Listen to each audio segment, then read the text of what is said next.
What up, everybody? This is Erica from the Classy Climb blog. Listen, so this video is going to be called How to Stand Out, Donald Trump Tactics, and Creating a Media Company for Money.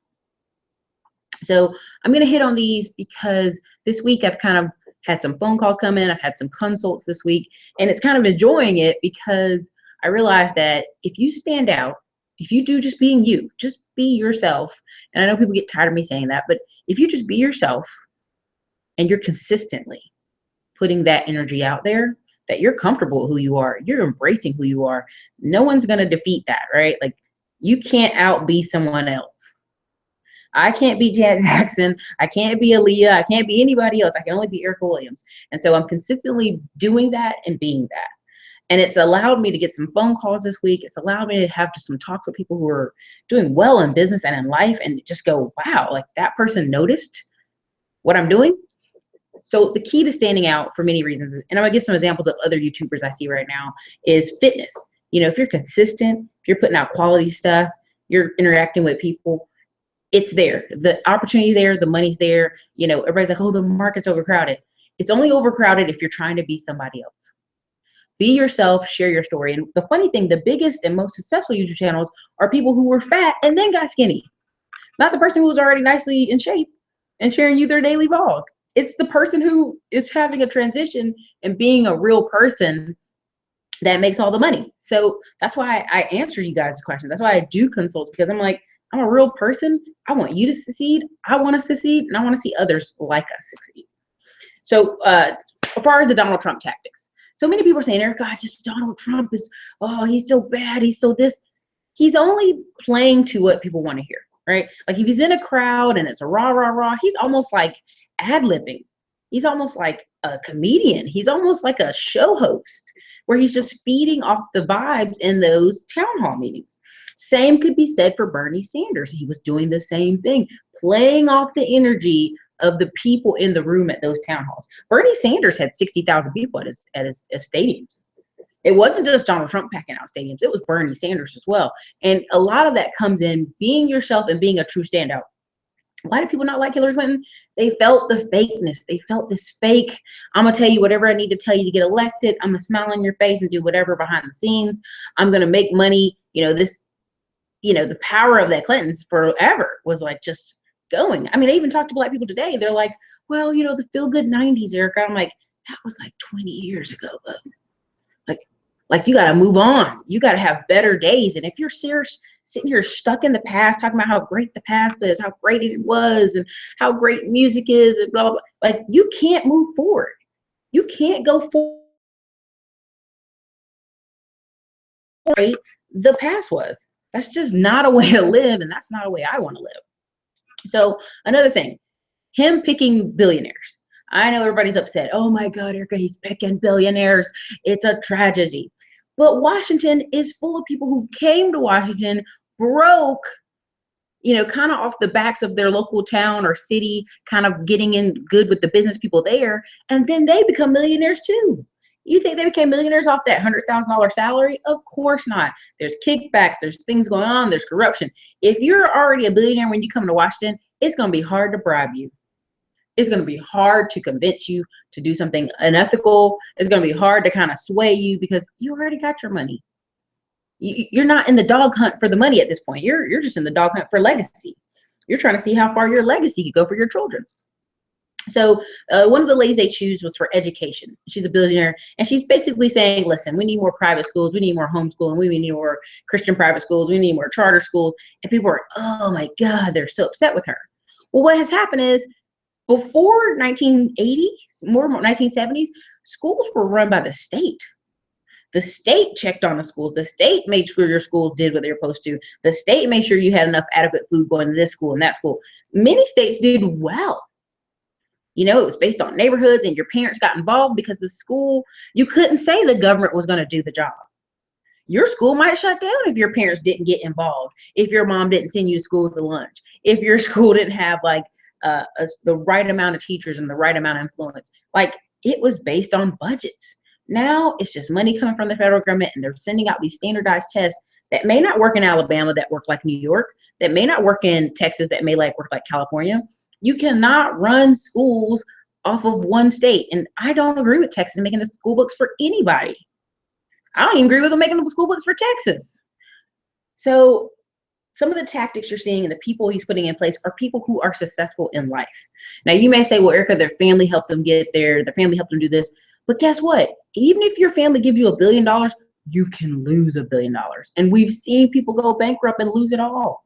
We've seen people go from, a billionaire down back to a smaller millionaire because they didn't manage it. They're just blowing through it.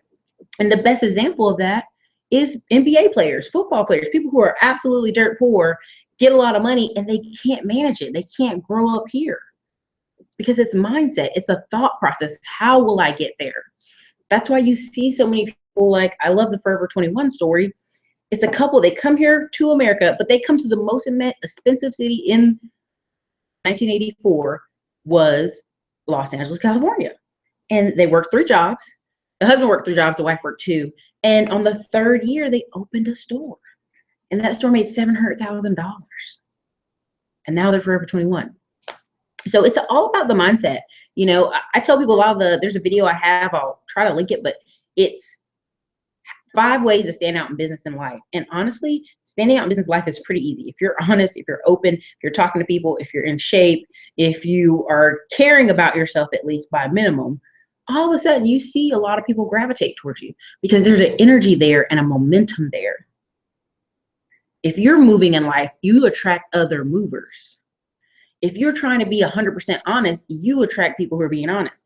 I actually been on phone calls with people say, you know what, I wanted to do business with this other person and found out they weren't who they say they were. That's why I say, look, I'm a YouTuber. I own a painting company. You can come to Austin and see Grandview Painting. You can come check out my office in Fayetteville at, Cambridge Street. You can do all those things because they're real, because they stand out. So look, on the flip end, creating a media company. So people said, Erica, I don't understand. And I'm gonna give you some examples. I want you to go Google these in your free time, check them out for yourself. Louder with Crowder, Rebel Media, and there's a few others. I'm gonna work on them to give them to you. But if you check those guys and girls out, and Ben Shapiro, Dana Lash, a lot of these people, they will get an office, get a TV behind them, and do the news, do their commentary on the news. And what has happened? They've become a media company. Sponsors come their way, money comes their way, people buy things from them. Same thing when I talk about comedians and people doing these shows on YouTube, make some content private. If you've got 10,000 subscribers and they want quality videos, well, if they pay $1, they can get this private content that you can't put on YouTube because you might get booted off YouTube. Money in your pocket for money, right? Another way is parlaying these people into events. Juan Pablo, 100% Finance, he has been doing YouTube for years now and saying, hey, you guys want to meet? We'll talk about real estate. We'll talk about credit repair. We'll talk about getting you jumpstarting your business. It's going to cost you $149. Well, guess what? You go there, there's 20 other people who spent money just like you and have their head in the game. So I call YouTube, if you do it right, a media company, because that's what it is. Facebook Live is beautiful. Being on Facebook is great. But guess what? You build such a rapport and long-term money streams because it's the next TV. So look, what are some other ways you can create a media company? You can be a Tommy Sotomayor, which Tommy Sotomayor is just reviewing terrible news articles. Dana Loesch does it too. She talks about Florida Man, and it's just bad articles out of Florida, which kind of surprises me, but never does. It just, every time I listen to it, Tommy Sotomayor is doing bad news articles about Black people, fighting, drugs, shooting, baby stuff, and it just gets traction and it brings him AdSense. So he's making money. You can look these things up on socialblade.com. They're becoming a media company. People are bringing information and traction to them. Now, what happens as you get up higher? You start being able to collabo with other people. Bring other people into your company who want to report the news, talk about the news, provide commentary. You get more people that way.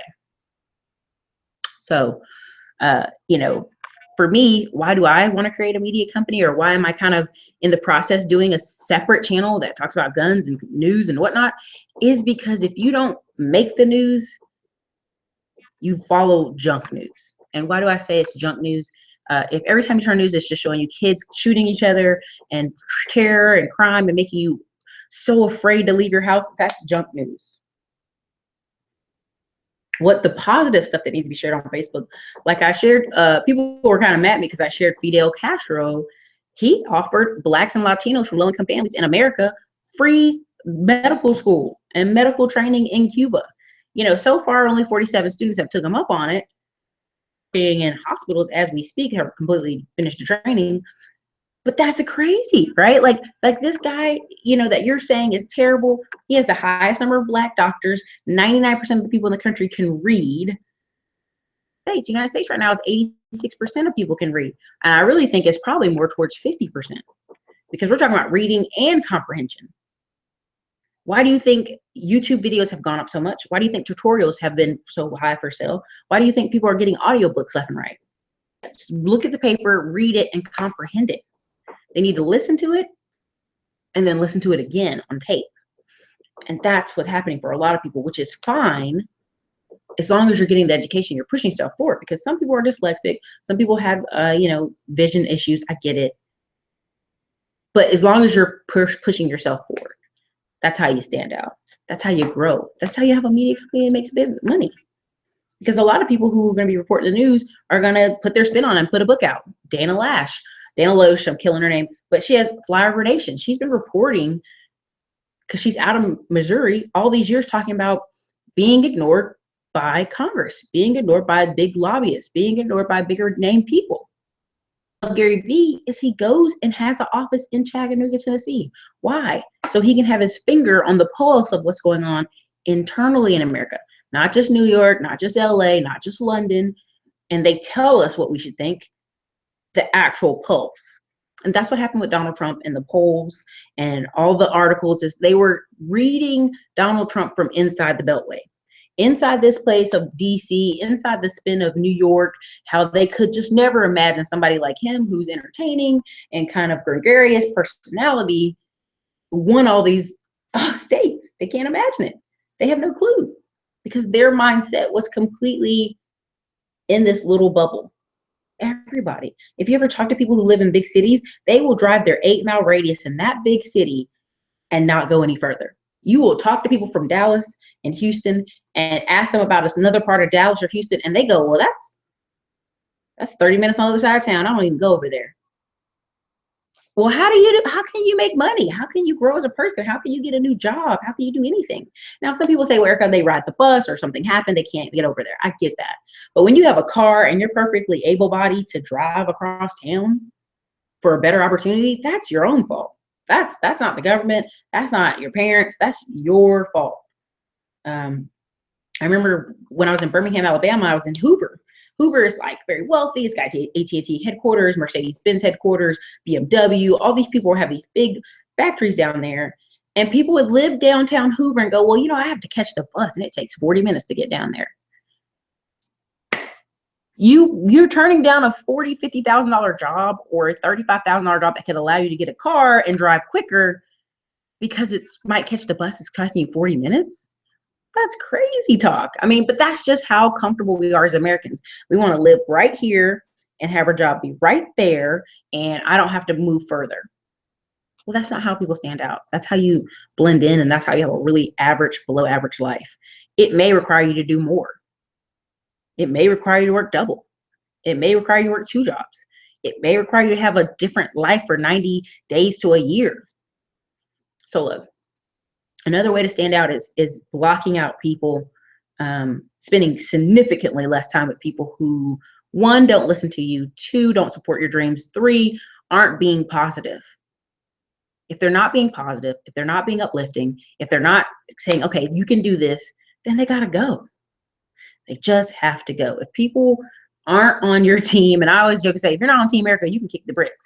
But I really mean it, because if you're not in line with this plan, that means you were never meant to be here. That means you're supposed to move on. So look, I just want to put this video together.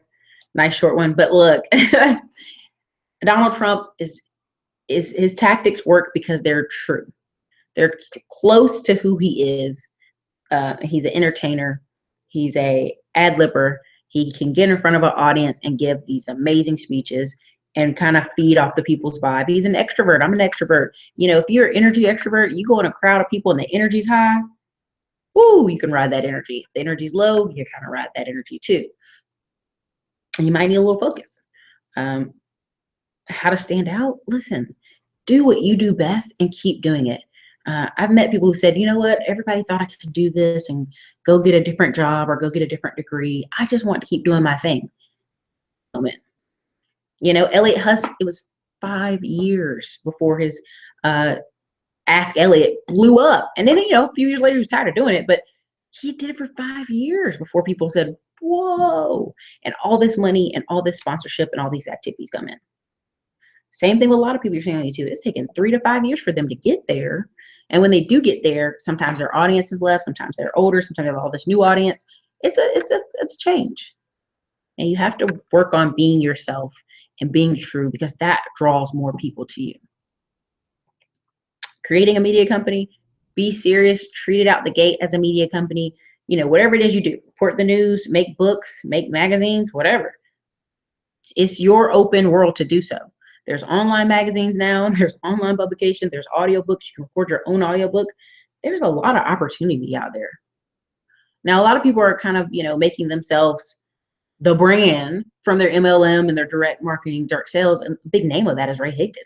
It's a prime example. Ray Higdon is a prime example of someone who every day got in front of the camera and gave you value, gave you quality, answered your questions, and now has millions of dollars. You know, I've screenshotted that on my Instagram of how his money is just went from foreclosure to and making 19 grand that year to the next year making 200,000, and then 300,000, and then 500,000.